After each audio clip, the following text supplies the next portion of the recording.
Thank you for a very kind introduction. And honestly, this morning I wish I was at the University of Warwick. It seems to be an amazing institution. I'd like to thank the team who took the trouble to invite me and to answer all my emails with great alacrity and to bring me here on a Saturday morning. So thank you very much, and I'm aware that the other speakers have come from much further afield than Cambridge, so thank you for being here on a Saturday morning to hear me speak.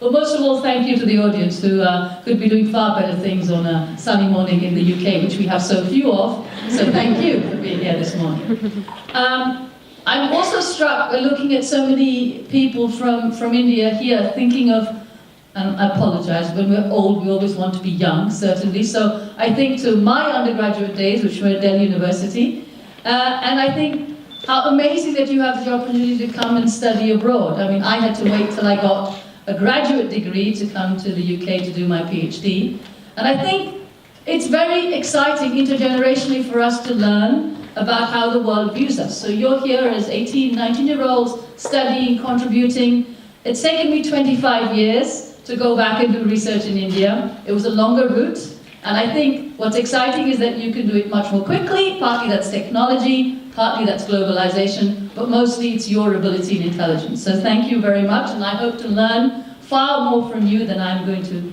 provide as information. The title of today's presentation, not my presentation, is India Reconstructed. So why am I talking about gaps? Because I think to reconstruct something, and I think we are in a process of reconstruction, certainly in India, we have to deconstruct. I'm not a humanities student, I'm not a literature student, but deconstruction from the humanities has been very useful in social science because we tend to think about things in models, and people in the humanities say, think about words, think about language, think about structure. So I'm going to use these three ideas, education, skill, and employment, to talk about deconstructing the challenges for India, so hopefully, with all your help, we can convert them into opportunities for young people. And since you are young people, I'm being extremely selfish and putting these ideas out there because I want to know if I got it right or wrong. So you are my experiment, okay? Let me see if I can make this work. Okay, so I want to talk about this. This is a report, the McKinsey report, which came out in 2012 on employment and education. And India is one of the countries in this report. And the last 2 years, the global gaze has been looking at your generation, the youth generation. And why? And why particularly in India, as you all probably know, because we have what's called a demographic bulge. More young people entering the work age group from 15 to 24 than leaving. So lots of young dynamic people coming to places like Warwick, other universities across the world, studying, learning, giving back to India. So whether you're made in India or make in India, I think our generation is made in India, you're probably the generation that's make in India, it's an extremely important set of questions to ask ourselves. And this report did something important.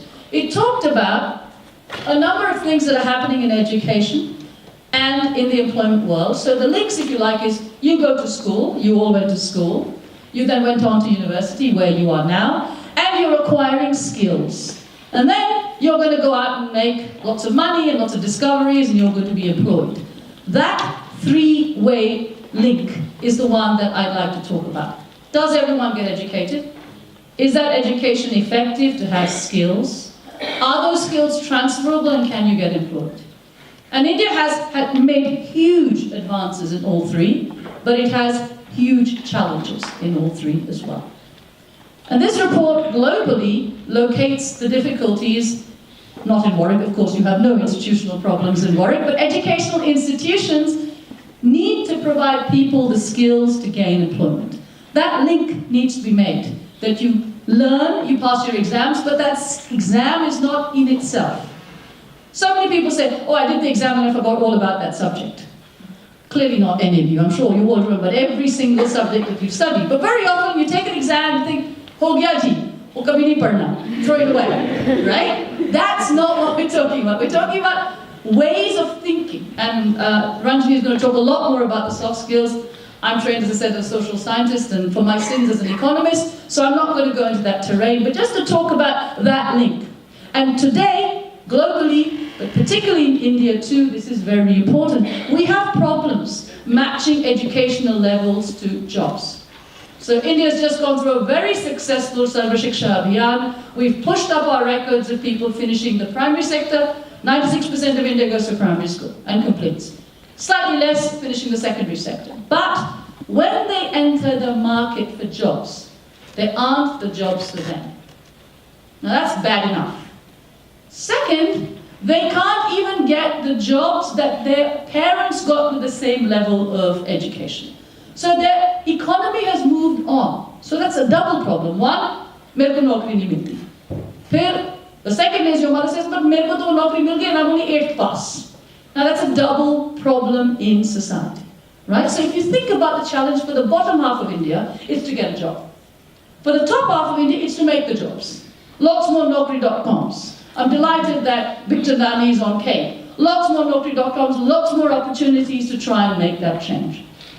And thirdly, the youth are now, and this for me, coming out of the Recoup project, which I'll talk about a little bit later, it's a project on education skills that we completed in 2010. Youth now, particularly that generation that's completed school, and in focus is that group of young people who finish school by going to fee-paying, low-paid private schools. So the new phenomenon in much of South Asia is entry of schools for which you pay.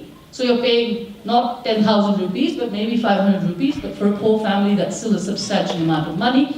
And they paid to let their son or daughter finish school. Maybe even paid to finish class 12. That generation, that young man or woman who's today 18, who's not getting a job when they're 25, by which time they're likely to marry and even have 2 kids, may think more than twice before they put their own children through school. Because they say, our parents spent for us, we didn't get education. So given that the Millennium Development Goals will end in 2015, will the next generation of children who are being born today to these young parents finish the cycle? So from 96 enrollment, we could fall to 86 again. And that would be a terrible loss. And it's what in economics we call an asymmetric loss. You can convince someone to go to school, if they haven't gone, they'll pay for their kids. They say, "Isliye hamari tarakki nahi hui. Our kids will finish school, they'll get benefits." If you've experienced it yourself, like in the UK, people do not believe that they're going to get jobs because my father didn't get a job. So why should I? The idea of that slip is a huge asymmetry, and it's very hard to overcome. So my earlier research was on the poor, and that's something that's a challenge. This is, of course, global research, but it says 2 things. Too cool to school, it's not worth it, or too poor to study. 2 groups of people that the report talked about. Well, why am I interested in this report?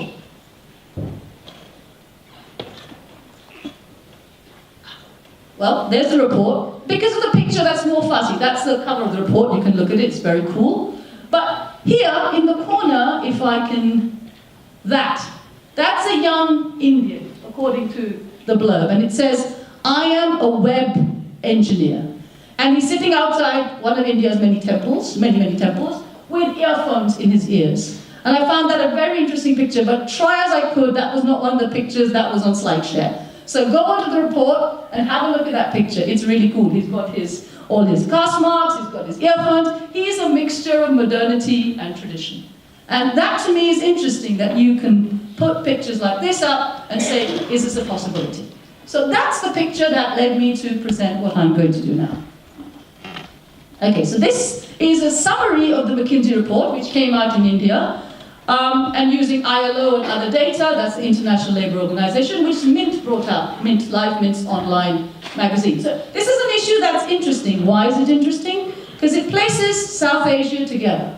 Youth unemployment in India is lower than in Bangladesh or Sri Lanka, but it's still at about 10 to 15%.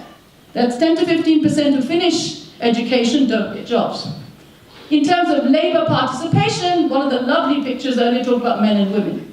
India has way more in terms of labour participation of men at 80% and only close to 30% of women. That's a 50% gap. I'm not going to talk about gender. I could do another whole lecture on gender. I work on that as well, but not today. And if you look at unemployment rates by education, which is particularly interesting, this is the point I'm making. The highest unemployment seems to be in countries where you actually have got graduate education. So you can all be really sad. You're going to go back and not have a job. No, that's a joke, honestly. But look at it, 34% of those who are educated in India with higher education degrees are not predicted to get a job. Maybe financial downturn will be fine in 5 years, but it's an issue. So enough about issues and on to what we need to do. So, I promised I wouldn't talk too much about theory, but there's one little thing I had to bring into the slide, and that is, actually, forget the slide, ask you the question. Why are you here? You're here to get an education, you're going to tell me, to become better citizens. But be honest, you're here to get a better salary, right? We all study because we think that investment. Your parents or a scholarship, somebody paid for you to come here, and you think, with this education, quite rightly, you're going to get a better chance in the world. You'll get a better job, better social networks, happiness, joy, nirvana, whatever. But you think you're going to get there. And that's the idea. The idea is, investing in education, this is an American model which is quite valid for India, investing in education will give you a higher wage. Okay? If you're a banker, it'll give you a very fat bonus. Okay, so that is the idea. It's worth your while investing. And that's why even the poor, particularly the poor in India, are willing to pay, even if it's a very hard payment, because they want jobs. The second is, so that, if you like, is what we call the private returns to education. And that's the theory of human capital. You, all of you, are human capital. You're investing in yourselves, all of us. I'm a very old form of human capital, but I'm still investing, I'm hoping in myself. Okay, so here, the idea is, why is it good for the nation? This is very important for India, because education links to economic growth. More education means higher skills, means higher productivity, means more GDP. Well, what about the negative? Okay, those who've got education, private gain, great. What's wrong if people don't get educated? Is it a problem for the nation? Sure, it's a problem for them, they get paid less. Is it a problem? Why is it a problem for India if people aren't educated? Other than social shame, we have uneducated people. Why is it a problem? Because lack of education links to dissatisfaction in life, links to social unrest, can even link to violence.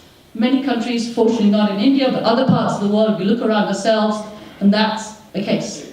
Educated young people, angry with the world, and that's not good in terms of national stability. I don't have to say names, but you all know what I'm talking about. So, the idea is that we want education, but, this is my final point on theory, if education and private returns go up, and the state doesn't invest, we get less jobs. So private and public investment need to go together. That's the end of the lecture. The next is just pretty pictures now, okay? I promise that. Saturday morning, more than one lecture is not enough. Okay, so what we want is the following sets of stories. Schooling should lead to social mobility. You finish school, and here school is using the American sense, school. It means university, okay? So you finish school, and you have social mobility. But much of India will finish only the secondary cycle. They'll finish class 10 or 12 if they're lucky, and they'll get a job, hopefully. Schooling is not enough to exit poverty. A lot of young people don't get jobs. Formal sector employment, this is the biggest bugbear in India. A majority of India's poor educated youth will never get a factory job. That was the classic idea of modernity. You move from the city, from the village to the city, and you get a factory job. And that's homogenization and creation of a working class in modern India. And those of you from Mumbai are the only people in the world who have a working class. The rest of us didn't see that. The rest of Indian cities did not have that successful transformation. And that's one city in India. So what most people who are young get, what most people get is an informal sector job. That means no pension, no health benefits, no sick pay, no nothing. Just a job, which very often they create themselves. So, you know, the classic shoe shine boy, but people working in a whole part of India's slum sector, even if they're educated, and many of them are. Many young kids in Dharavi are educated, they finish school, they don't get a job in the formal sector. So, education gaps. I'm going to talk about 3 gaps, and it's going to be mostly pictures now, if I can get it to work. This is a summary slide of India. India in relation to educational achievement. As I've said, some of it's very good, India's doing well, it's at 96%. Some of it's not so good in terms of employment. This is how the UN represents India in relation to education. And so what it says is, Great, gross enrollment in India has gone up. In secondary, it's 65. Of the literacy rate, 70 plus are actually literate. That's good, that's really good. We used to be at 50. But it's also saying things like, of the girls, not all the girls are completing, only 48%. So the same structural problems of the past, even though we are moving in statistical terms to improve them, there are gaps. There are gaps in completing education, and there are gender gaps within that educational gap. And so let's very quickly look at India, and I want to break it down because India is a crazy thing to talk about. It's so big, we want to look at state-level differences, actually district-level differences, but that would be a week-long lecture course. Okay, so look at state-level differences. 80% is the dark, we expected that, Kerala. But there's Mizoram. And Uttarakhand, new states in India, have actually done quite well. And of course there's the worse off scenario, the states that are below 56, which is below the national average, and they're there as well. How does that pan out in terms of Indian states? So Kerala, not surprising, at 94. Bihar, not surprising, at 64. Literacy in 2011, that's the latest census data that we've got. But look, Bihar was at 30, that's a doubling.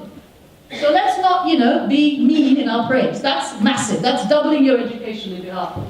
And in that sense, Kerala didn't have a lot of way to go. The last mile is very short in Kerala, it's way longer in Bihar. But this is exciting. If this was a story, we'd say, India, made in India, go ahead, biggest GDP in the world, will be number 1 in 2050.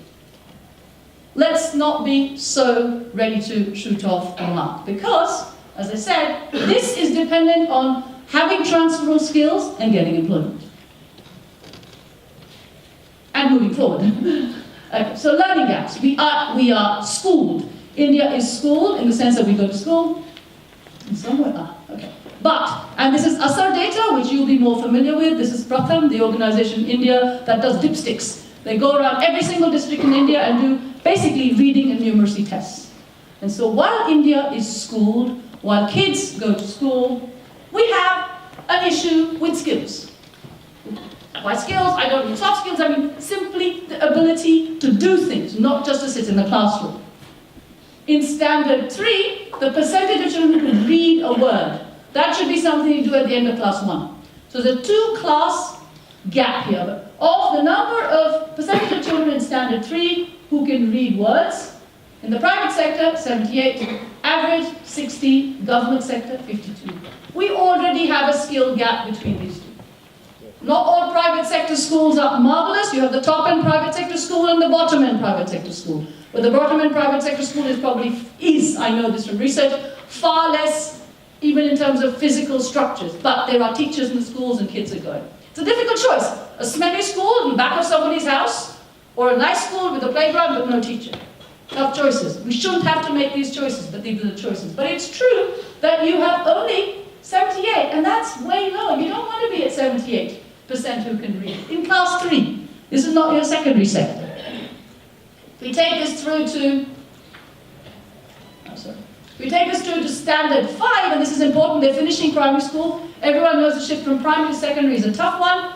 Who can read a class 2 text? 62. Hasn't changed. We've achieved a huge increase in the last 4 years in educational enrollment, but not in skills. And the third one, anyone who doesn't like numbers, don't look, because it's going to talk about division, if I can find it. Yes, basic division. Number of children who can do basic division, right? 8 divided by 4 is, 8 divided by 4 is? 2, right, so you did it, fantastic. So that's the kind of questions they ask. But there's a difference between rural and urban India. The same figure of 60-odd% for urban India is far less. When you look at rural India, it's usually bright green is 10 to 20%. Only 10 to 20% of children in a majority of rural schools can do division. Yeah, that's a bit of a tough one. Okay, so what am I going to say at the end of this? And okay, you don't need to do division. Nobody needs to do numbers, but you need to read. You need to know the bus that you're going on, where you're going, fill in a form. You want to go to Dubai to get a job, fill in a passport, right? Basic things like that. And again, short story, again, dark green, 40 to 50%. Very little black. Only Himachal and Kerala. And here, 5 years on still, Himachal and Kerala. So there are, if you like, points of plateauing. You can take lots more children to school, and I'm not just saying it's teachers, it's facilities, it's the teaching process. And that's something, maybe we should all go away and become teachers after this. I used to think that when I left school. Why couldn't everyone have an education like me? But it's not about, you can become teachers, that's good, but it's really about thinking through what does educational provision mean? And why do we need it? And I'm not talking about private returns, though that's very important. I'm talking about national returns. Because national returns means growth. And that's important. Oh, I think it's important. Okay, so employment gaps. So this is the research that we did between 2005 and 2010, and India was one of the 4 countries. And I'm just going to talk about some of the interesting results that we got in terms of, we were looking at the bottom half of Indian society and trying to understand how. My research was in this district Alwar in Rajasthan, and Alwar is an interesting district because it has, as the results will show, quite a high increase. Rajasthan is not a forward educational state, but it's improved hugely in the last 10 years. It is coming to the forefront. And in Alwar, how many of you took the IIT entrance exam before you came here? Excellent. How many of you heard of quota classes? There's an Alwar class now. That is why Alwar is interesting. We didn't know that when we went there, but we found out. So we were interviewing educated, which means last 10 in the Indian context, less educated, and we also interviewed this age group about their experience. We talked to 15 to 22-year-olds about how they experience education. We also interviewed their parents and the teachers and the district officials, but this is about the youth. And we were interested in why they changed schools, why they didn't change schools. But there was something really interesting that we found. If you look at Rajasthan, the literacy is not bad. The enrollment, how can enrollment be 116%? You don't need a lot of maths to do that. 116% out of 100? Come on, guys, ladies, come on. How did you get 116%? All Indian data has this. For every state, enrollment is above 100. Tell me what? Are we very special? We appear twice in class? That's the answer. We appear twice in class is the answer. Why we are 116%? You have more students per class.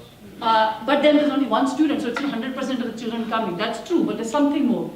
Repeating classes. Repeating classes, absolutely. That's one reason. There's something else here which is something different, which is interesting. Fee enrollment, just to increase the literacy rate. Fee enrollment, majority of India is still government schools, so it's not entirely. That may happen in 10 years, fee enrollment. This is national level Rajasthan statistics. So, tell me, one more thing. Children drop out of school and go back in. They get re-admitted as a different person. So there's 2 of them on the register. One who got admitted in October, or gee, I came in December, now I'm admitted again in December. So when you clean up the register, you find interesting things. So you tend to look at net enrollment rather than gross, but that's quite interesting. If anyone's interested in data, that's interesting. And if you compare Alwar with Rajasthan, it's interesting. Alwar is doing slightly better than the state itself. So it's a forward in that case. Why is that interesting? Well, we interviewed lots of people, that's not important. If you want, it's a paper. We discovered coaching centers.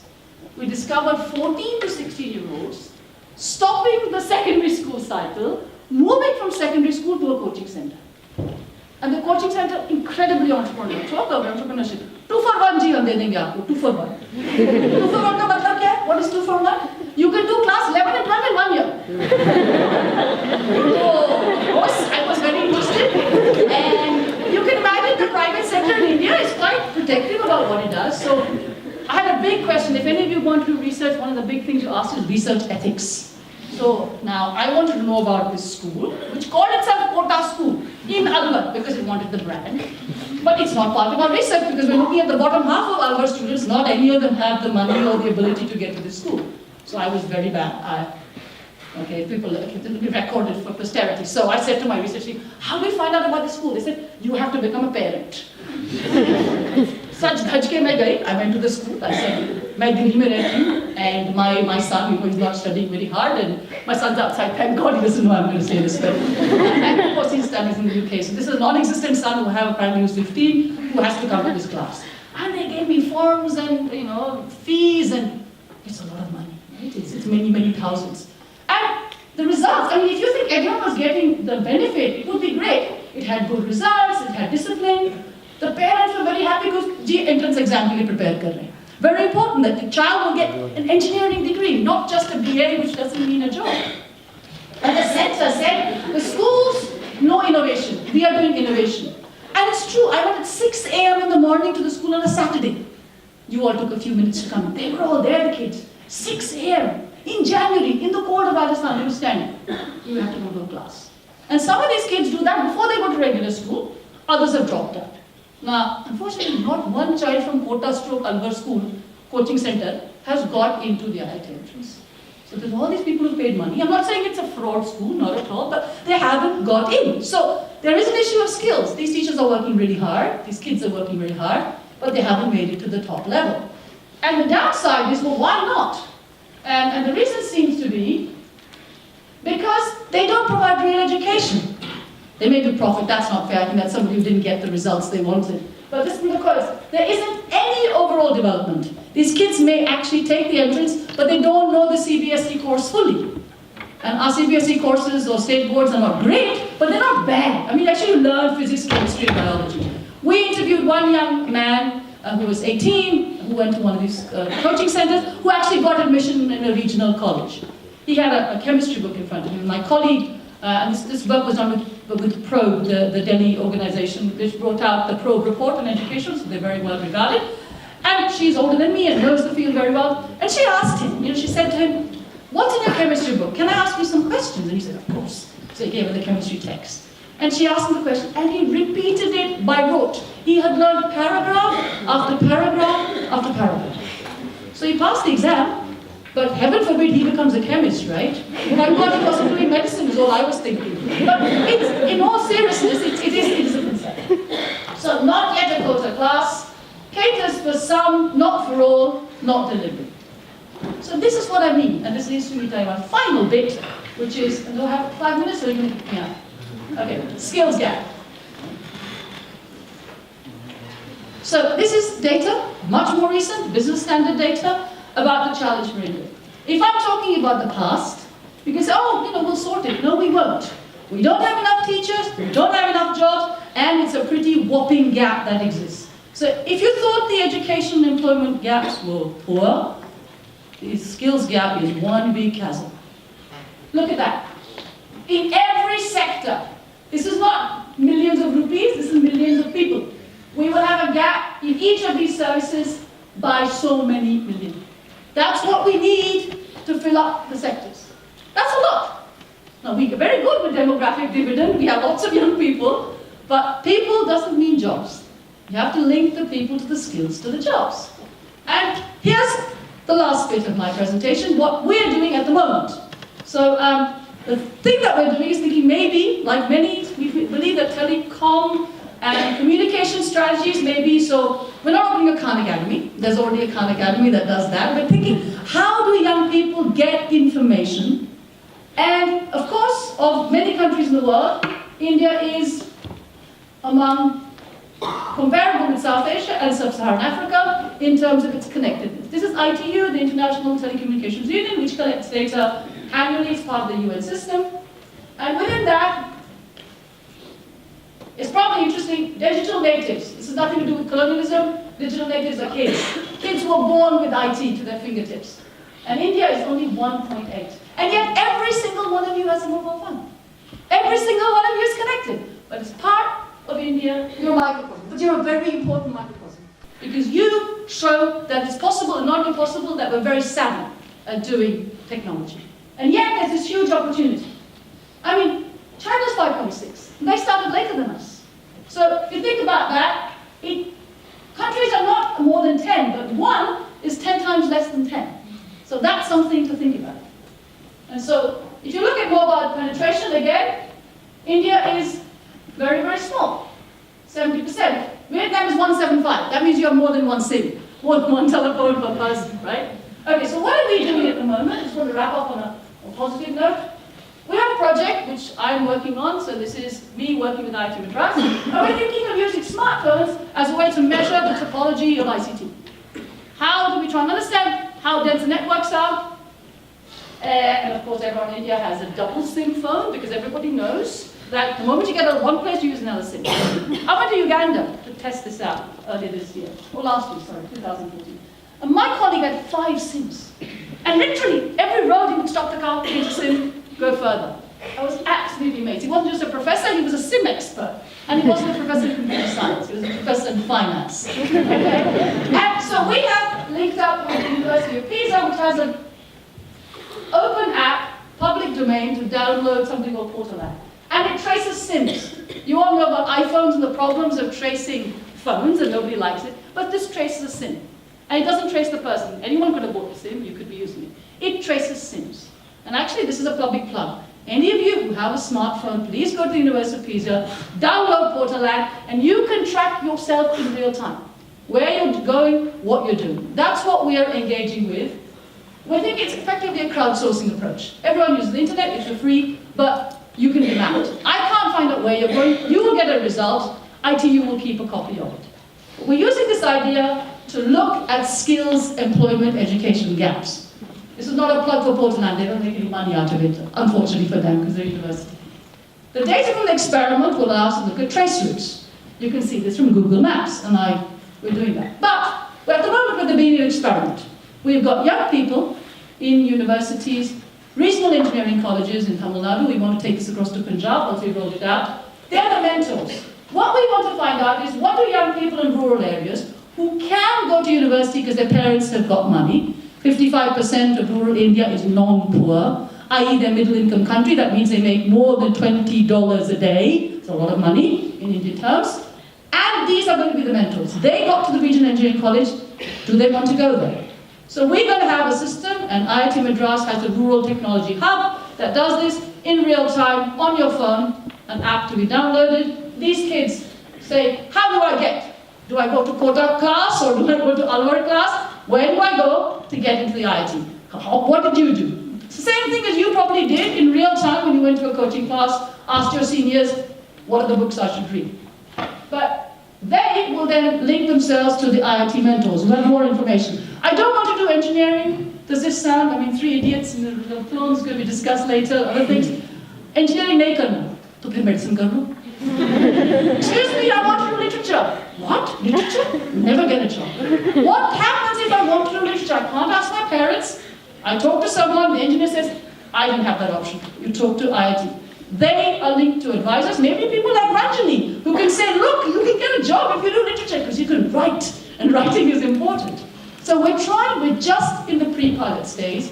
We've used this through Facebook. All these young people are linked through Facebook, and they will download the Portaland, and I'm going on Tuesday to roll this out in Chennai, so I'm very excited. But that's what we hope. We're going to get young people calling in to find out what they can do. I've exceeded my time and your patience probably, so thank you very much.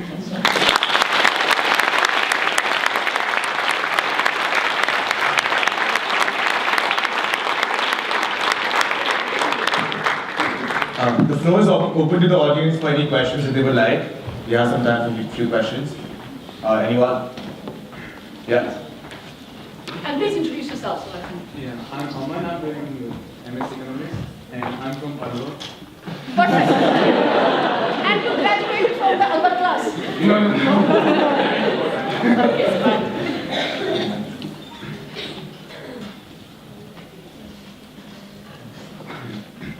So this is demand side and supply side.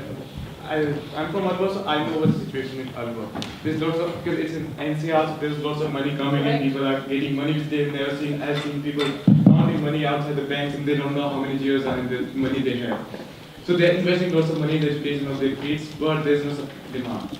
So that's why maybe there's a demand or supply mismatch. If there's eventually some demand from the industry, so maybe they have to decrease, but maybe there's no need to push from the supply side. What do you think about this? I would like to agree with you because we all prefer demand-led solutions because it's about people and choice, and as an economist that's what I was trained to do.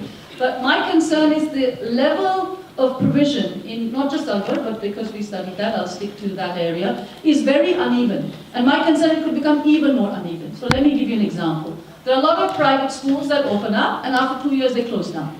Now, if as a parent I sent my child to one of these schools and the child is in class 8, and school closes down in class 10, and I don't know where to send my child later, and I myself have not completed the secondary cycle, I have a huge search cost involved. And so what we try to understand, because a lot of this is about regulating education, it's not about private providers versus state providers. That debate is very old, it's disappeared. It's more about how do we regulate both the providers, or as many types of providers there, to push up, not just the skills, but the reliability of education. So the example I'll give you to why I'm concerned is, many of the teachers teaching in the private schools, particularly in the coaching centers, come from retired government teacher groups. And they're the best, the best teacher, the one who's doing the tuition, has now become the teacher here. It's very dependent on individuals. And in India, as much as there's an employment and education gap, there's a teacher skills gap. So while this may be a sufficing solution, this is not good enough to improve long-term benefits for either Alwar or for Rajasthan or India more generally.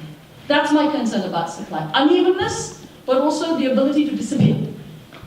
But I've seen that there's people who are hardly educated, like 10, 15 years ago, they didn't have money, but now they have education, so they are moving ahead. So you can expect them to transform within like a decade. No, I'm not asking them to transform. I'm saying the state has to be responsible for creating independent regulators. You need, for example, a standards commission. If you are going to start a private coaching center, you have to provide a list of who your teachers are, and they have to be accredited. And at the end of the year, they still have to be there, not on a sheet of paper at the beginning of the year and disappear. So I'm not saying in any way that the parents should be asked to do more. They're doing a pretty good job of sending their kids to school and university. But there needs to be, and so our app, the first stage of our app was to provide it to young people. We want to provide the same app for parents' phones. So parents can actually check out what their kids are looking at. And so we'll start in Tamil Nadu. If it works, we want to take it to Punjab, because a whole generation of kids who've been educated. No problem, tell me it can happen in Rajasthan, we'll move this experiment there as well. We really want to know, we don't believe we understand well enough what the gaps are between demand and supply. Thank you. Thank you. Anyone else?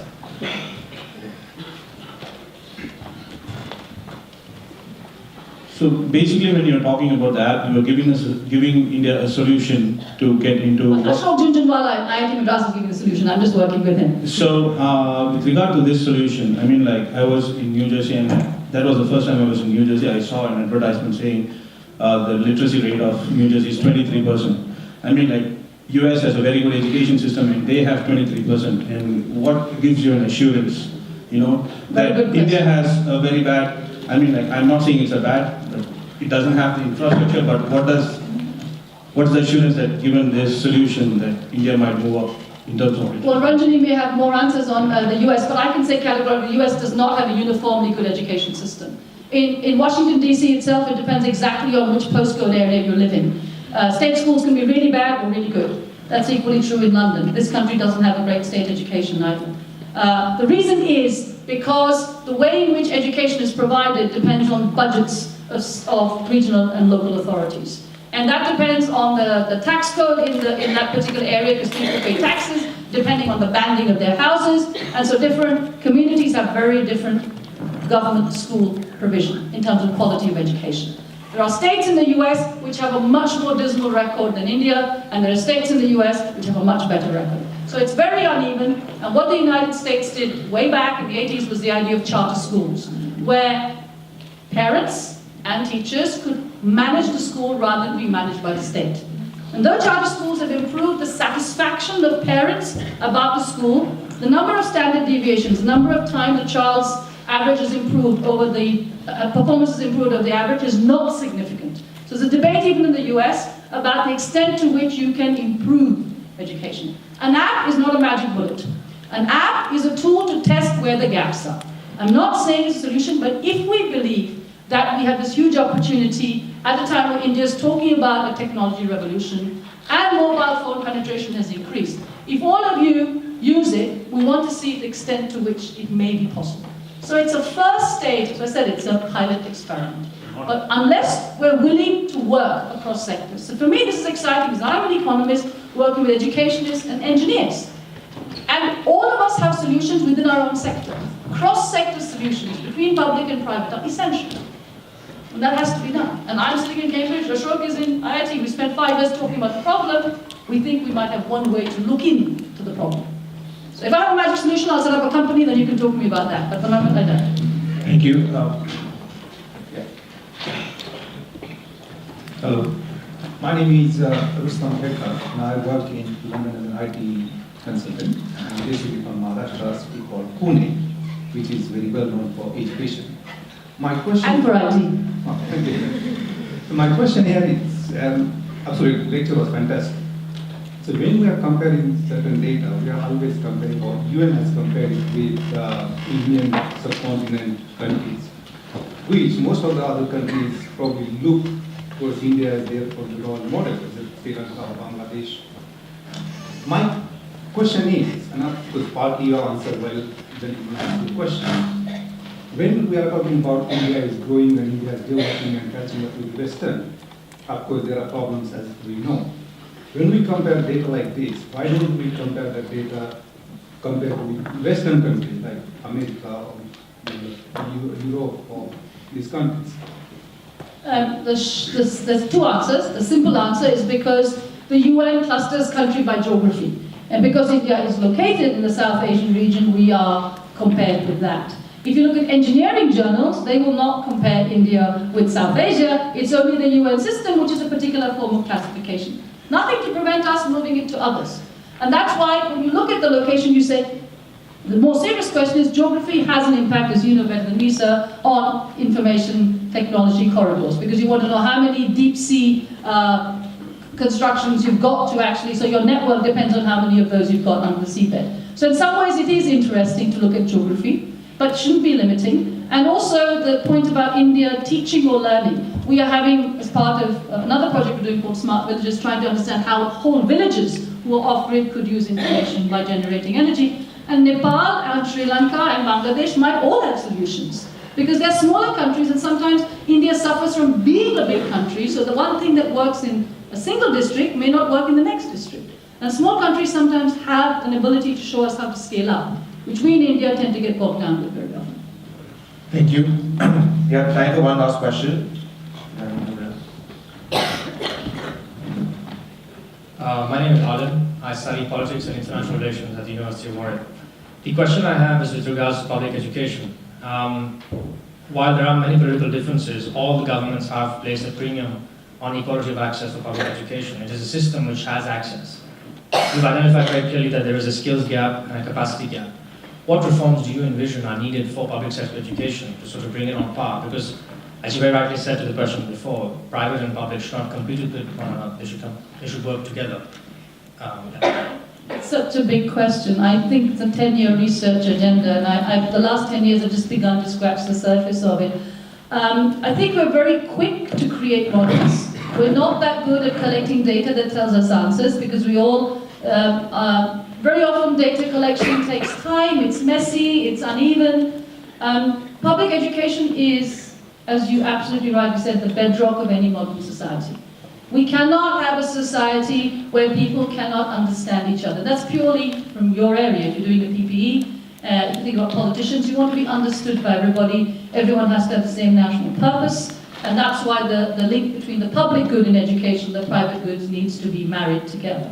But marriages end up in divorce, and that is the problem, of course. And so, yes, the public and private sector have been pitted against each other, and I think that's problematic. I know in India there's a huge debate of the right to education, whether that helps educational access or not, in terms of quotas, and India has an older history of a confrontation around affirmative action. The Mandal Commission, I was a student when that happened in Delhi, and there was lots of very heated debates on these issues. I think we need to take, if I may, with no disrespect to PP, take the personal politics out and ask the national question. Why do we want education?